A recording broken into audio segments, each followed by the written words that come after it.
दो बात हम सबको समझने की है। एक तो शांतनु राजा सत्यवती में मोहित हुए तो देवव्रत के हाथ में से हस्तिनापुर का राज गया। यदि शांतनु राजा मोहित नहीं हुए होते तो हस्तिनापुर के राजा दादा भीष्म होते और तब ये महाभारत का युद्ध भी नहीं होता। एक योग्य व्यक्ति के पास हस्तिनापुर का राज्य होता। विरक्त, भक्त और सज्जन व्यक्ति के हाथ में हस्तिनापुर का राज्य होता। जो पूरा कुरुवंश दुखी हुआ महाभारत के युद्ध के बाद, वो दुख झेलना नहीं पड़ता। जो शांतनु राजा मोहित नहीं हुए होते तो एक व्यक्ति की आसक्ति, एक व्यक्ति का मोह, राग कभी कभी उस एक व्यक्ति को अकेले को परेशान करता है। और यदि वह व्यक्ति कोई परिवार का अग्रगण्य व्यक्ति है तो उसकी आसक्ति पूरे परिवार, उसकी आसक्ति का परिणाम पूरे परिवार को भुगतना पड़ता है।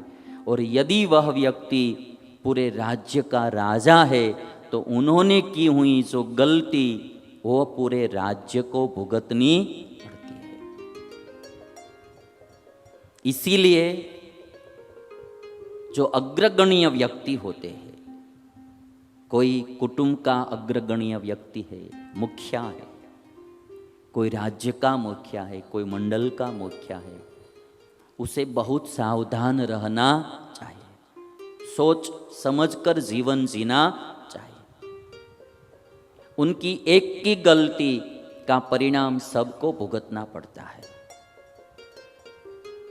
शांतनु राजा मोहित हुए नारी में, एक स्त्री में मोहित हुए तो दादा भीष्म के हाथ में से राज्य गया।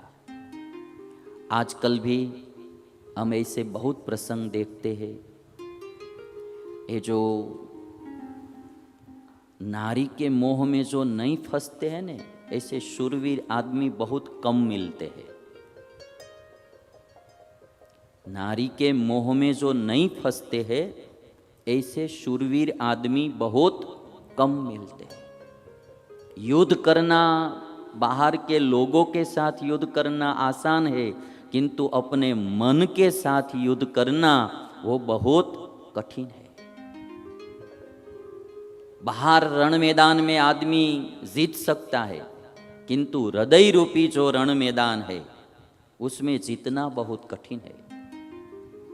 इसलिए हमारे ब्रह्मानंद स्वामी ने एक कीर्तन लिखा है कि हाजी भला शुरा जग माही संत, मन बलवंत जीते सोई शुरा। इस दुनिया में शूरवीर कौन है तो बोलते हैं संत। संत क्यों शूरवीर है कि सबसे बड़ा बलवंत मन है, सबसे बड़ा बलवान मन है, और मन को जो जीतते हैं वही सबसे बड़े शूरवीर है। जितम जगत के न मनो ही ये न। आदि जगत गुरु शंकराचार्य जी का ये वचन है, जितम जगत के न मनो ही ये न। स्वामीनारायण भगवान ने भी यह वचन वचनामृत में उद्धृत किया है। जिसने अपना मन जीता उसने सारी दुनिया को जीत लिया। जिसने अपना मन नहीं जीता वो जीत कर भी हार जाता है। सिकंदर पूरी दुनिया जीतने के लिए निकला था, किंतु घर वापस पहुंचा नहीं। कभी दुनिया जीत भी लेते तो भी अपने से हार जाते हैं। और इसीलिए सभी क्षेत्र के लोगों को मेरी विनंती है कि कोई इस तरह से थोड़ी हंसी दे देते हैं, आपको थोड़ा भाव प्यार से बुला देते हैं, तो नारी की जाल में फंसना मत। और शादीशुदा है तो बहुत ध्यान रखना, एक बार भी जो फंस गए तो पूरा परिवार दुखी होगा। आप भी दुखी होंगे, पूरा परिवार भी दुखी होगा। थोड़ी सी भी हंसी में कोई फंस मत जाना। कितना भी अक्लमंद आदमी होता है, कितना भी बुद्धिशाली होता है, कितना भी वो पावरफुल होता है, किंतु वहाँ वो फंस जाता है। और आजकल तो कभी कभी बड़े बड़े लोगों को फंसाने का ये एक माध्यम हो गया है। कैसे भी उसको फंसाते हैं, फिर बदनाम करते हैं, पैसा ऐंठते हैं उसके पास से, और ये एक धंधा जैसा भी हो गया है। इसलिए बहुत सावधान रखना।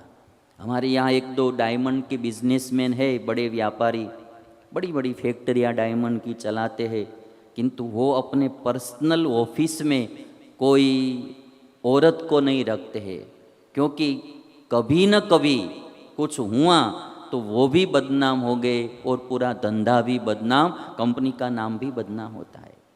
इसलिए बहुत सावधानी रखना, कहीं फंसना नहीं।